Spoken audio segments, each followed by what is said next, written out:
welcome back to the Power and Lifting Podcast. I'm your host, Solana Lewis.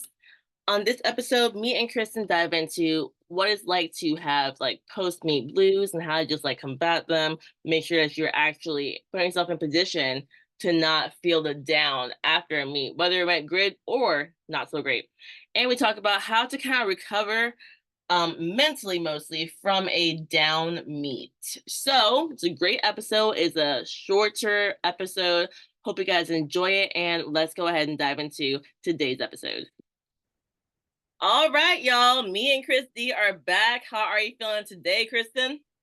I'm feeling amazing, actually. It is finally semi-sunny out in San Diego, which you would think that it's supposed to be sunny year-round, and surprisingly, it's not. So it's sunny out. So I think after this, I'm gonna go lay out by the pool. I love it. One day I'm gonna have a pool. One day. In Jesus' name. Try to move to San Diego, and then we can do the podcast in person, and we can do it by the pool outside on the beach or something. Move here, please. Y'all don't like California enough. I'm sorry. It is unique. It's unique, and then y'all be getting the fires. So it's been a little while, but y'all still be getting fires. Okay. Not in San Diego. Not on the coast, but I know what you mean. I'm like, the whole state's on fire. Not going. I know, right? But yeah, so today's topic is post-meet blues and how to kind of handle your feelings after a meet if things didn't quite go the way you wanted. You know, you get that beautiful post on IG. This was not the me I planned. Yep. We've all been there. We've all had that post at one point. But I think, I mean, you competed this past weekend, and I mean, I thought you did really well, but I know that it didn't go as well as you wanted it to. So I figure you could probably talk more on this, just because it's very recent and you're kind of going through the post meet blues and a meet that you felt like didn't go the way that you wanted it to. Yeah. So number one thing, it's important that you go into a meet with more than one goal, because I still had a lot of takeaways that were really positive. That's why when I posted, I was like, I'm focusing on positive. And I had like a list of like things I hate. Like the good things were I PR'd my bench still. It wasn't the PR I wanted. I can't believe I struggled to hit 2.5 less than I hit a week prior at RP8. That was wild. But you know, I still got it. PDU is weird. It's like, I don't know. It's sometimes it's like meets go like perfect and you're surprised because your training was shit and you were like, I don't know how I pulled this off. And then other times you have this exceptional meet prep and you're going in confident and you go in on meet day and you're like, I am weak AF. What happened? And it's funny that, you know, it's like, I don't know, in my mind, I think that when you have a rough prep, you kind of go into the meet with low expectations because you're like, oh, I'm probably not going to do well, right? And then you do better than you thought. So then you have a really good takeaway. Whereas if you have a really good meet prep, you have very high expectations. And maybe those high expectations are not to say they're unreachable, but it's a you have to work for it, right? And then you feel like you worked your ass off for prep and then leading into the meet, and so it kind of can leave you feeling disappointed. 100%. But I do hear you really when you say like when you have lower expectations and then you kind of go in with the low expectation, like I feel like that's when you might have a better meet. You're like, well, you know, it can't get worse than what I think, and then oh hey, total shock. Like wow, okay, I guess I'm kind of okay at this powerlifting thing. Totally. So I'll talk about like my overall takeaways. So yeah, struggled through a bench PR, crazy. Like it was so ugly. You see it? I'm sorry, real quick. I left out one arm and the other one, but it was the most disgusting. But like did it go down and up? Did it go down and up? No, it really did not. I fully locked out one arm. At no point did I lower the left one. I just had it chilling for a second, and then I pressed it later. So it went down and up? No, one side locked out first. But did you get white lights? Yeah. Yeah. So it went down and it went up. Just, I mean, it doesn't have to be even. No one said you have to have a I feel pretty like you're bench. asking if I had up down on the call. Oh, no, no, no, no. I That's mean, why I'm like, like, no, did it I go did not get the down? call. Like, you benched it and it worked and you Yeah, got okay. what you wanted for it. Yes. Oh, so that was There- great. There's no rule that says you have to lock out at the same time. Which is Thank a God. oh my god. Um, deadlifts went phenomenal. Your And deadlift I got very. 5 kilo PR and it moved easier than I thought it would. Squat strength, my overall takeaway. Because I missed my third one. And I just meant for a match, and I thought I was gonna like hit a 2.5 kilo PR. My takeaway is even though I had about 2 full liters of liquid between Pedialyte, mostly Pedialyte and some water, a full tri-oral, probably 80 grams of carbs, like a lot, and then went in. I think I didn't have enough sodium, even with the full tri-oral packet, because I felt like light and not bloated enough. And like my squat just felt like I had nothing. Like I went down that third squat and I felt like I had nothing in me. And I haven't felt that feeling in a long time. Like I haven't missed a third squat in 2 years. Did you gut cut or water I cut? did get cut, but not like my fifth time, fourth time. Yeah. Yeah, and like I felt amazing at my last meeting. I did the exact protocol with Natalie with the same gut cut. So and I ate the same stuff. And I'm like, okay. So we're like, you know what? We're just gonna add more sodium next time and hope that will do it because I did the same thing.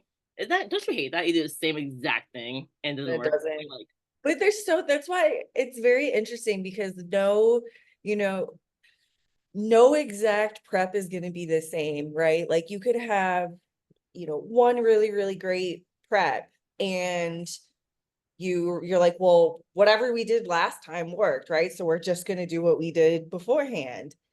And, maybe the numbers are a little higher because you're ideally stronger.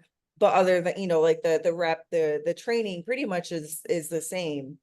But it's so interesting how many other factors can go into it. Even just if you're sleeping, or I don't know if your stress was higher this prep or not, or leading into the meet, maybe it's a bigger meet because this was regional. Well, no, you did no, regionals, yeah. I'm tied. But it's okay. Regional is the same Yeah. weekend, so I get it. Okay. Well, but what I was saying, like maybe that you were slightly more stressed this prep, or who knows, I really right? don't know. I was But stressed as hell, but just not with training. yeah, but you had My life stress was stress. high. Okay. And maybe that kind of played a role It really into, your training and how you were feeling leading into the meet. not me with 100 things to do right before nationals, like the day before. Day not me planning out working the whole week. Well, like, Oh God. anyways, but so But you yeah, made it work. hmm? You made it work. we now we got 12 and a half weeks to see how nationals goes. But I do want to go to so what are post meet blues, right? So post meet blues are just like feeling kind of down after a meet, not even necessarily after a bad meet. It could be a great meet, but you put so much energy, especially mentally, into like preparing for the meet, and then you're like, oh, like now what? Like the momentum is gone. Like you Yeah. probably went to Chick-fil-A or something. You're eating kind of off. You're in the gym, but you might be BSing, and you're like, yo, I don't have the same drive. This sucks. I kind of feel that way right now. It's different because I always have my next meet planned, even if it's 9 months away. This one is 12 and a half weeks away. So I really have 1 week to chill. So I'm Yeah. chilling. I'm in the gym, but like, I didn't even finish the workout I was supposed to. Like, I straight up was like, I need my brain's tired. Yeah. But I will say, like my whole routine, it stays Thursday. I'm just not feeling like I'm on routine. Yeah. Like the eating was perfect, like it was excellent. And then like, coach says you get a week to eat what you want. And why am I talk about? Like this is not what I was supposed to be doing. Straight up, I feel different. Cause like I know and like girl, I haven't gone to the grocery store since the meet. Horrible. Like I'm cooking breakfast and then like I'm like, well, my fridge has a 10 ounces of milk, 4 eggs, that's like it. So I should probably order. So you're in your feelings this week. I am surviving for no good reason. So what I will give y'all advice on, have a plan after the meet to get back into routine. I'm not doing that right now. I should be. I don't know what the hell's wrong with me right now, but especially food. It's like have Actually, an idea of what you want to do. Do you really want a week off of food? Do you want 1 day off of food? Like go to the grocery store, meal prep, because you'll be just like me. I don't know what my macros are right now.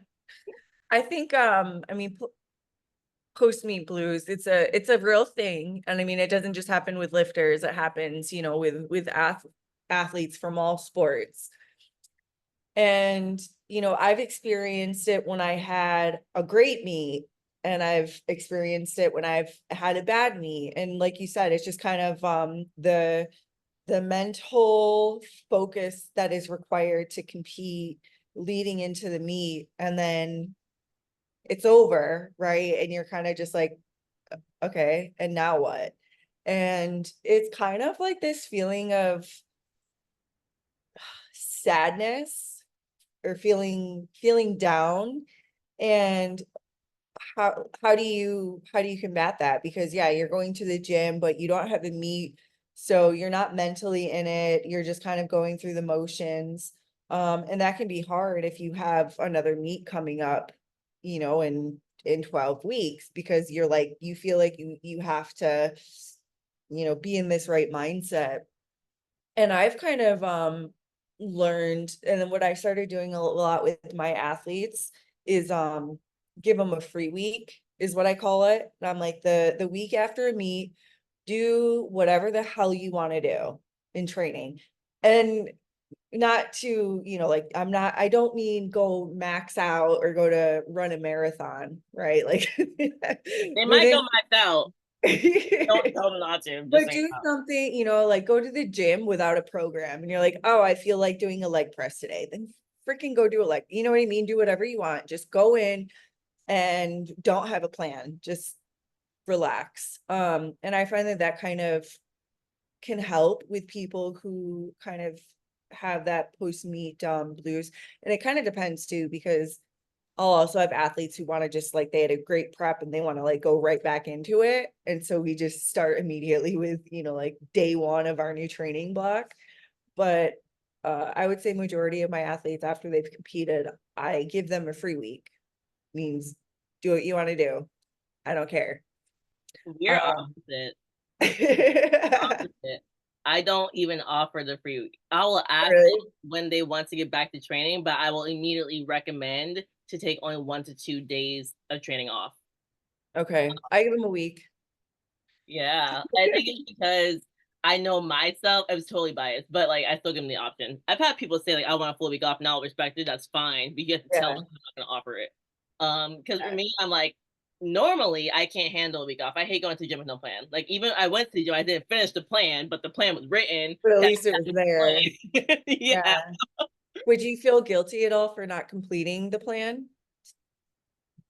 So normally I would, but because I know like real prep starts Monday and I have 7 days, Yeah. like I don't feel bad. But it's also mostly because this week ended up getting so packed with random work stuff that's very odd and Yeah. take a long time. So I'm like, yo, I'm just trying to survive the week. And like if the as long as the coach is aware of that, they're like, okay, it's fine. And I'm like, okay, cool. So you know I'm kind of not in it. All right, cool. Like Yeah. so So if we you still communicate, kind of have a free week per se.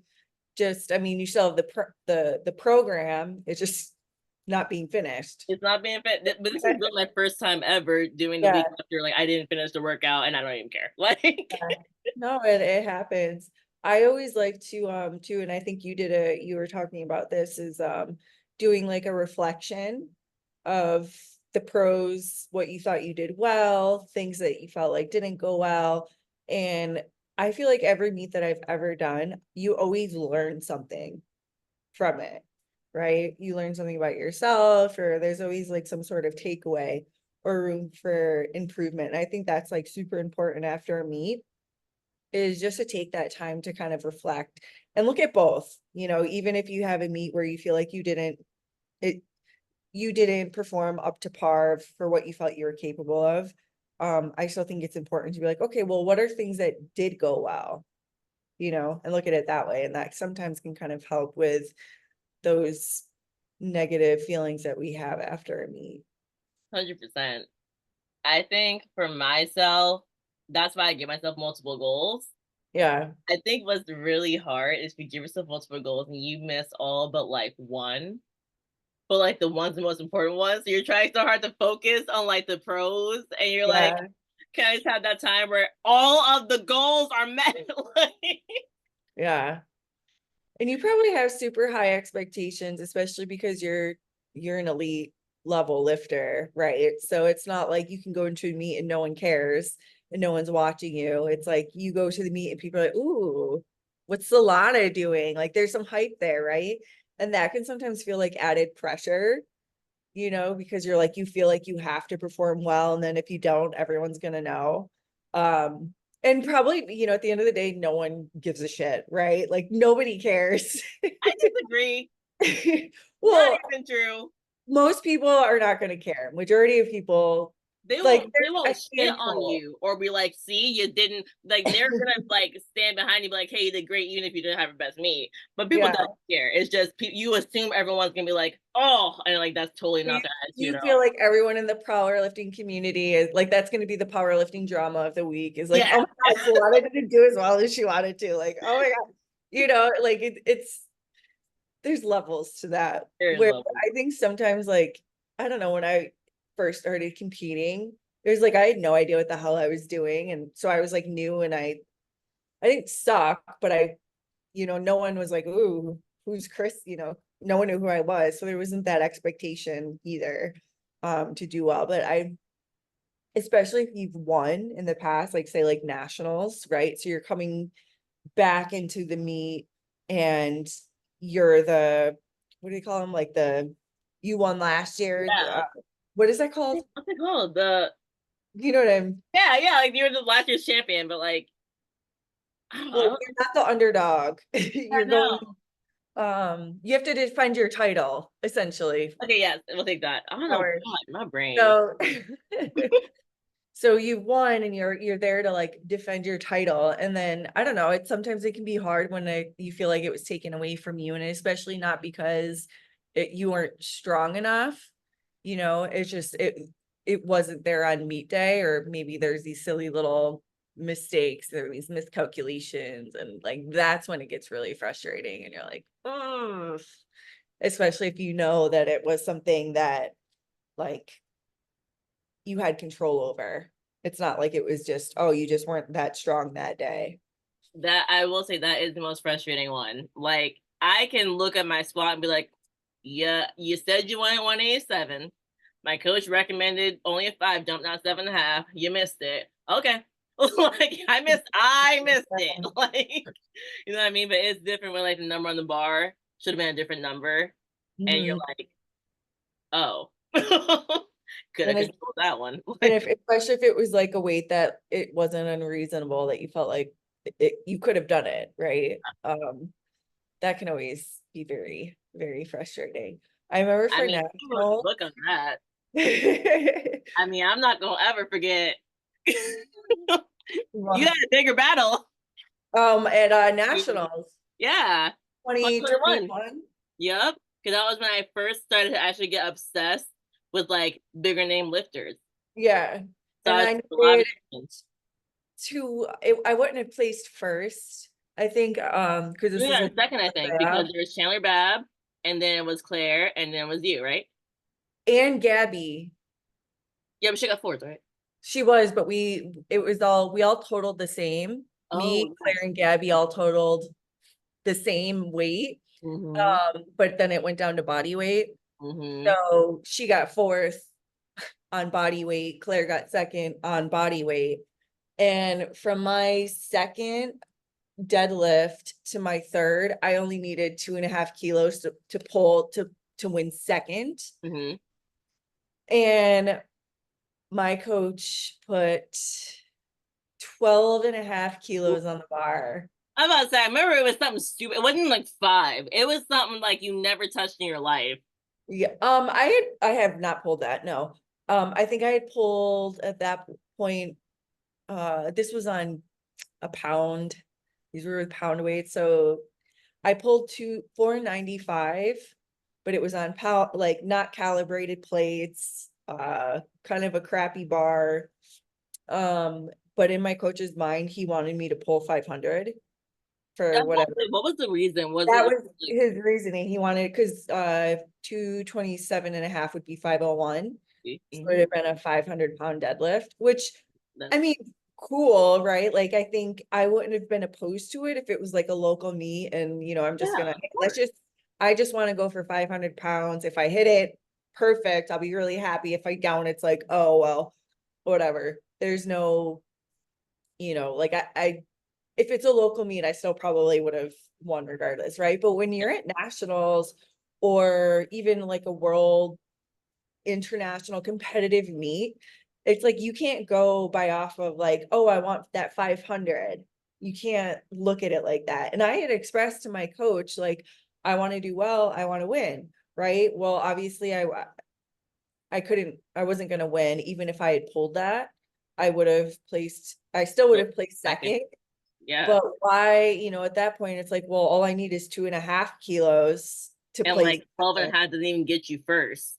Exactly. So it's like it didn't matter other than like, oh, I would have pulled 500, but like, I don't know. Yeah, that That's that frustrating. Now that's a frustration. Like I can't even get behind and because I'm at they were talking about it on like King of the Lifts absolutely. after everyone was Hell talking. yeah. Like, oh my God. Everybody. You want to talk about people like the drama of powerlifting? It's like Kristen's dumbass went for 12.5 kilos. To be fair, I don't think anyone called your ass dumb, to be fair, because we all know that you didn't put your attempts in. Yes. Well, that's good. Yes. Just to be clear. Yes. Well, I got a new coach after that. Mhm. Wild. Immediately after. So how did you deal with that? So to be honest, I mean, we've talked about my history of like drinking and Mm. stuff. And I would say that meet after that, I spiraled. I had already kind of been, it had been problematic, right? But after, I think it was that meet and then dealing with the glute pain is what really, so you ask how I dealt with it. It's, well, don't do it this way. I started just drinking more. Um, and I was depressed for a long time. That meet really messed me up. So yeah, that that meet hurt. And Uh, it's a combination too, because it wasn't just like you get third and you really should have gotten second. It's like you're in pain. You're like, my coach didn't listen. He screwed me it over. well, and it was it wasn't like that the strength just wasn't there. Yeah. Well, I mean, it wasn't there for Not for just 500, but no one needed for 500. 500, but the second attempt, I think I did 215 for and it was a second, like, you know, fine. It looked good. It was great. Yeah. Like you had, So yeah. then to only need 2.5 more kilos, and I think I was the second to last to pull because Chandler Babb was pulling last No, and I remember because it we were all already like, won so on her good had second. chosen Yeah. after they went. So it's not like I had to kind of like, oh well, I don't know what I'm gonna do. So I'm just gonna have to, like, this is what I think I'm capable of. And I just have to hope that the person after me just misses. It wasn't even like that. It was like she got first and I just needed, yeah, 2.5 kilos more than what I pulled for my second. My second went up fine. Um, it was there.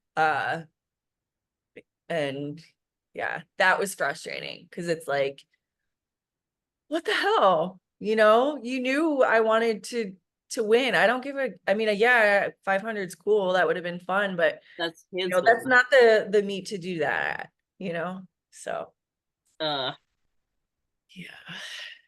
And that's, I think, important when you are working with a coach is uh yes, you want to hit PRs on the platform, but there's also powerlifting is also a strategy, mhm. especially if you're competing at these high level competitions and you're neck and neck with someone else, it's like, well, maybe that is not the time to try and hit a PR, because you have the like do what you know you are capable of and play it safe. And I think Matt Gary, he's always talking about like build a total, right? The best power lifter is not necessarily the strongest, it's the one with the appropriate attempt selections, and that's something that's really stuck with me. 100%. I love that he teaches that way, because when it comes to any meet that's higher level, that's what you have to do. Like, it's strategy. It's higher level meets not time to try PR. If you do PR, excellent. If you are, Russell or he going to Worlds with the best squat, he probably going to try to PR his squat Yeah. in competition. Cool. Makes sense. He can do that and not go all out. Well, and also, I mean, like between first and second, I feel like there's a big drop. There's a gap. Not like it's not like he's neck and neck with someone. It's like there's Russ, and then the next person is like 20 kilos below him, Yes. or something. So But you he can can't promise kind of that he has for a little bit more leeway and a little bit more room to miss attempts if he wants to. But most of us are not Russ. And we don't have the luxury of this significant total over our competition. So we have to be a little more strategic in our attempt selection. Yes. So getting back to like how you combat like the feelings of having a rough meet. I always say like look after a few days of reflection, like looking forward to what you're gonna do next, right? So like for my case, it's nationals. So I know that I already have goals in mind for nationals where I pay attention to like my competition. I'm one of those people who pays attention. I don't like watch all this stuff, but like I look at a total, I see like the progression. And I'll be like, okay, like I feel like I could go into this meet and place here. So I definitely make that a goal. I want to make a goal of like, I just competed. I failed my squat. So not just go 3 for 3, but like, can we actually try to PR the squat by like a reasonable number? So for me, that number is probably 2.5 kilos. Like, so just making those goals now, even if your next meet is 9 months away. Like when I did my last meet at nationals, I knew I had numbers I wanted to be hitting for this meet. Yeah. 2 weeks after nationals was over. So that's very helpful because you can just focus on the future. Yeah. No, I think that's yeah, especially if you're a higher level lifter, it's like you kind of know the meets that you're going to be doing. You're not doing most likely local meets. It's like you have your nationals. It used to be the Arnold. Yeah. And if you were fortunate enough to do worlds or I mean that was pretty much it. But now because they have a lot of paid meets, you're doing the meets that yeah, you want to get paid. Yeah. And if you're first and second, that first place winning is significantly more than second. I want to place first. Yes. So but I do love the options we have now. Like I love that I got to do a local meet to like win money. I was like, yo, when I first started powerlifting, there's never an option. It's amazing. Yeah. I don't I've done one meet. So my first meet ever is the only meet, and it wasn't even purely local. So it was about 2 hours away from me.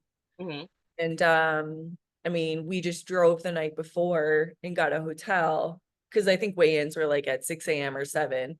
So we got a hotel the night before, and then I competed. But oh no, that's not true. Okay, I have done one local meet where I actually slept in my own bed and then woke up in the morning and competed. I did do that once. But it was it was a local meet. So it was kind of like not a YOLO meet, but just like let me just put whatever on the bar and let's just hope that it works. Yes. Yo, one thing I will say, I don't miss driving to a meet because I drove 1 hour, but it was a 7 o'clock weigh-in. So I was like, I'm just gonna drive an hour. I don't care to get a hotel. So my scale was running heavy. And normally my scale is actually pretty close, but it was running heavy because I was like, yo, I'm over by like a pound. I'm like, great, so I'll just spit.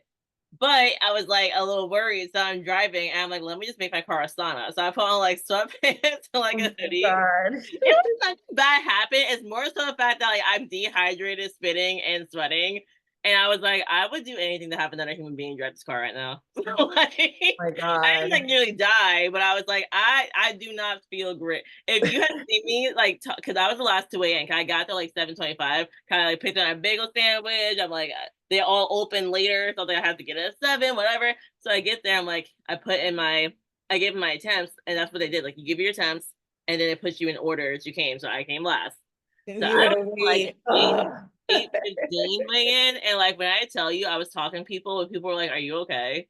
Because they're like, I'm just a little delusional, just a little." Yeah. They're like, "Are you good?" I'm like, "No, I'm not good." And can you please go faster for these weigh in? I That was the best. remember the last time that I ever had to do like a water cut kind of thing. And that was when I chose to move up a weight class, but like the Mm-hmm. morning of, and I'm running up and down stairs in like trash bags. And then I'm sitting in the car. This was at the Arnold. And I'm sitting in the car, and this is Joanne Ada, Max Yep. Ada's wife. So I think we were all driving together, but I think she was like looking for her sunglasses or something. Like under any other day, it's like, oh, whatever. But I was so uncomfortable in these freaking trash bags. I got so mad. I was so pissed. And it wasn't like the situation. I just was so uncomfortable. I was miserable. I was like, I have to compete in 2 hours and I'm overweight and I feel like shit. I'm hot, I'm sweaty, I'm thirsty, all these things. And I remember like walking into the meet and like I had mascara and just mascara was like coming down my face Oh my god. because I was sweating. People were looking at me like, what the fuck is wrong with her? Horrible. And then I remember I was sitting on the scale and it was like any sort of movement it would be like 0.01 over. Yep. The woman who was weighing me in, she was like, just breathe out really quickly. It just has to be there for like a couple of seconds. So I'm breathing out, it like goes just under the weight class. Or I think if it was 63 and I weighed in at 63 or like 62.99 or Mm. whatever, but I just made it. And the second that it saw it on the scale and it lasted for like 1 or 2 seconds, we were like, okay, we're good. Thank God. And thank God you had a nice ref because I think Oh, yeah, like, most refs are probably like they're not going to be. I no, had one lady, she wouldn't let me weigh in on the scale barefoot. So I man. had to weigh in shoes. And uh yeah, that was like weird because that lady, she was like, yeah, you can't weigh in barefoot. And I'm like, well, I showed up in, like flip-flops, but they were kind of like they were wooden flip-flops, like they were Mhm. kind of heavy. And so I weighed in, and that was the meet that it was me and Sam Calhoun, and she beat me by body weight. Oh my God. Did And I you have no murder the idea. lady? I have no idea if like, me wearing taking the shoes off would have, if I would have been under, Like, like if I would have weighed less than Sam. But Sam said that they figured it out. So then they started putting just a paper towel on. And now I'm like, that's the only meet I've ever went to where like you couldn't be barefoot. Like I've totally stepped on a barefoot ass scale, like nothing. So I don't know what her deal was, but that's weird. yeah. One thing, I guess, really random, but I want to go back to the point after. As a referee, I'm so thankful that last year they changed the rule book so you can wear USAPL. You can wear your singlet if you want to, mean weigh in, or even a t-shirt or underwear. It used to be underwear or naked, like that was it. Oh, And really? yes, and a lot of people didn't know that. I Like, didn't know that. yes, it was underwear, undergarments, or nude. I mean, I've always weighed naked. Like, Well, see, that's the thing. So a lot of people weigh naked, so they don't think about it, and the rules are different if you're underage. But yeah, I probably experienced 3 times before they changed the rule. People who were like 18 and And they like don't I'm want to be asking them dated. to take this thing off. They're saying no to me. I'm like, then you're not gonna compete today. Like literally, it says the rule book, and you need to hurry the hell up because I have 5,500 people to weigh in, and they're complaining and fighting on me. And I'm like, I will send you out there, and you will not weigh in. And like tears coming down. Like I make girls cry. And I was like, I can't let you in with clothes. It says like Yeah. That's horrible. actually funny. I never knew that, but I always weighed in naked Yeah. anyway. Yeah, I'm either I had to So, keep on underwear only because like this meet, like it was in this bathroom or like it was a shared bathroom. I was like, there's too many people in here for me to be like oh, like there you were weighing in front of people? basically like it was a bathroom and they were like if you like the competitors had to pee during the Oh, weigh-in, they were like smaller yeah. bathroom. So I was like, Oh, I'm gonna keep on yeah. underwear because I don't want like I know all of you. I can't do this. Yeah, that is a little weird. Oh. Like you're saying hi to me. I can't handle it. Like, Fortunately, every meet that I've done, it's been like closed off. I mean, like there's maybe a makeshift curtain and I you don't know probably why see did you not. through like the hole, but it's, I'm like, I don't care. I'm gonna try to weigh in as because especially when it's like when you're competing against someone and it's, body weight where That, you guys yep. are close and you want that body weight advantage. I'm gonna do anything and everything I can to kind of weigh in, like cut as little bit of weight as possible, like, that I would walk around in training, but like I want to weigh in as low as I can. So I'm like, I take my necklace off, I have my little belly button ring I take Oh out. my god. Okay, that is actually extra. The ring and the belly button. I just choose to believe that that underwear was not point one. Yeah. I just choose to believe that. Well, when I was, like I said, the meet that where it was like I weighed in at 62.99 or whatever. I'm like, I am taking earrings out. I am taking I've had there's been girls I know, not for powerlifting, I'm sure it's happened, but in weightlifting where they've cut their hair to make weight. So see, when I, people were making fun of me because like they knew I had the long hair. I'm like, when I tell you I go home before I cut this hair off for this meet, Yeah. not even my hair, I still want to cut it off for me. Yeah. Well, there's some people I know who have cut their hair to Oh make no. weight. And I'm just like, Oh, this happened at national. We're so off. This happened at nationals last year. I took a picture of a bathroom. No, not a mhm, bathroom. Of like a trash can in the bathroom. It was mad hair. I was like, yo, someone has really? yeah, I took a picture of it. Everyone hit me up. Oh my god, really? Someone would do that? I'm like, it was clearly like blatant, like terrible cuts too. I'm like, this person definitely just like barely survived making weight. Like, Yeah. They're cutting hair and then they're going to their salon right after. oh my god. But I ended up being light anyways. I was 66.9 again. Yeah, yeah, I'm yeah. somehow constantly. It's so funny because I'll be like 152, and then I'm like I was 146. just saying, what do you walk around at normally? Oh, so well, in this crap, we're gonna do 152 at most. I was definitely 154, and I had just gotten down to that weight because I was like 158 at one point. I got fat. What? No, I'm sorry. I shouldn't say we're fat. I'm sorry. I don't actually mean fat, guys. I'm sorry. Like I call it myself that I kind of, know, I know. I but know I'm what like, you listen, mean. offensive term. Sorry. But I got a little. I was eating. It was not muscle. You know what I mean? Like I was like, yo, like my clothes don't fit. The belly is bellying over every short. I can't button it. I was like, yo, I'm. I felt good though. I was not insecure about it.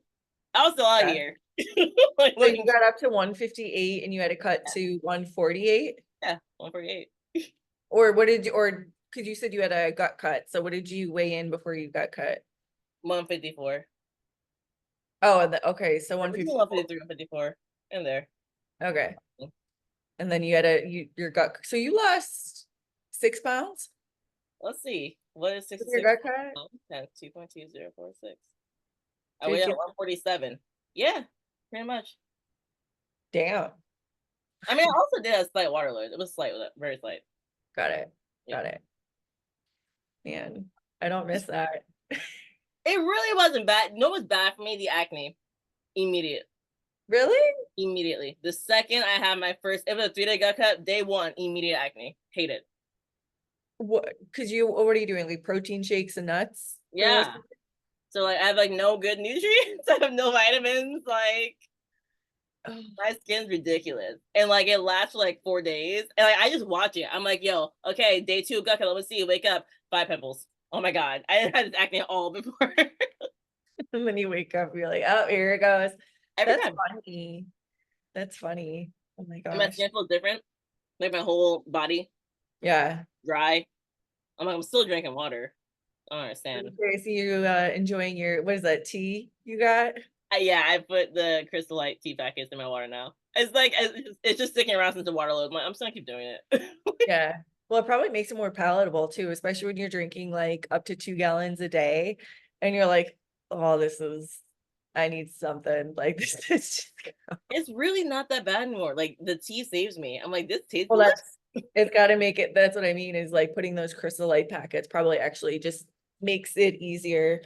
Um, or like my dumbass who was doing distilled water. Oh my God. You're not dumb. That's the thing people do. I just like it. I I've never know, needed but an it aspect was of it. the distilled water. It was so bizarre because I'm water loading, but I'm thirsty. I know you said that. I That really was can't relate. that was such a weird feeling to have. Like I'm like chugging water, but like I can't get enough because I'm just so thirsty. It was That so weird. actually sounds horrible. Because It if it's was. hot too, I'd be like, oh no, see now I feel like I'm gonna pass out and die. Yeah, that was not fun. That was that was the second to last water cut I ever did. This was before gut cut was a thing.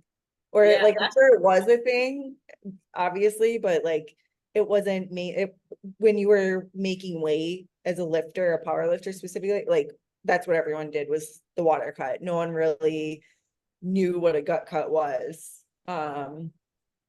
Or what was it, like the dandelion root, which is like a natural diuretic. yes. Ow, Magnesium, my magnesium first coach citrate. made me take that, and I hated that process.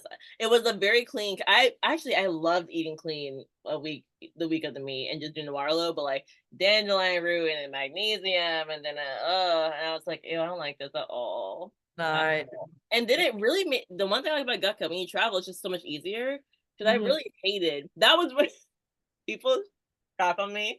So remember I mentioned chicken in the microwave. So I don't actually tell my clients to do chicken in the microwave, right? I really never have. But I was told by my first nutrition coach to put chicken in the microwave. I was trying to eat clean. I had 2 more days left, and I was in a hotel with no kitchen.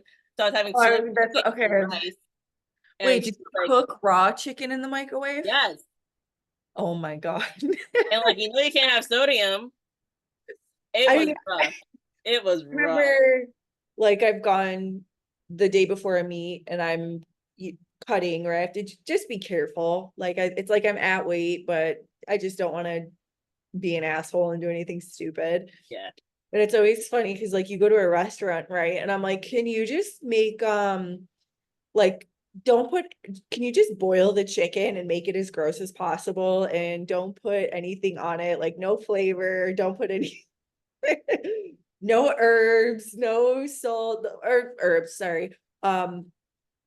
Good. But No, yeah, like no salt. And no they're kind of seasoning. looking at me like, what? Like, yeah, can you just like the grosser the better. Great. Any final thoughts on post meet blues? Um, I think that I will say that it's not uncommon. It's normal. So if this is something that you feel after a meet, um, that it's kind of it happens, right? Like what you're feeling is normal. It's a normal reaction to have. So don't feel like you're, like don't feel like you're in your feelings. I mean, even though you are, but just know that it's okay to feel in your feelings. I like that. That's all I got. I will Like we say, all been there. You've been there. I've been there. It happens to the best of us. yeah, I'll say like just plan before the meet to have stuff to do the week after. Like even though I'm saying like, oh, I'm eating like whatever, like I do still have a nutrition coach and we're starting back literally Sunday. That's Yeah. why I'm comfortable doing it. I'm like it's 1 week and then I have 12 weeks on again. So really this is the planned week off. I'm just like can't believing I haven't gone to the grocery store.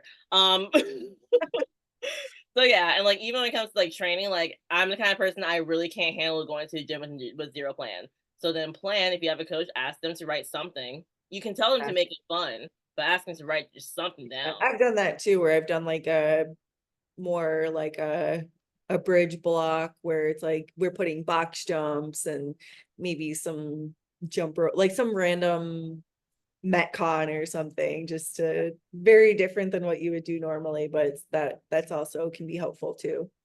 Yep. All right, y'all. Thank you for listening. We'll catch you next time on the Power and Lifting Podcast. Peace.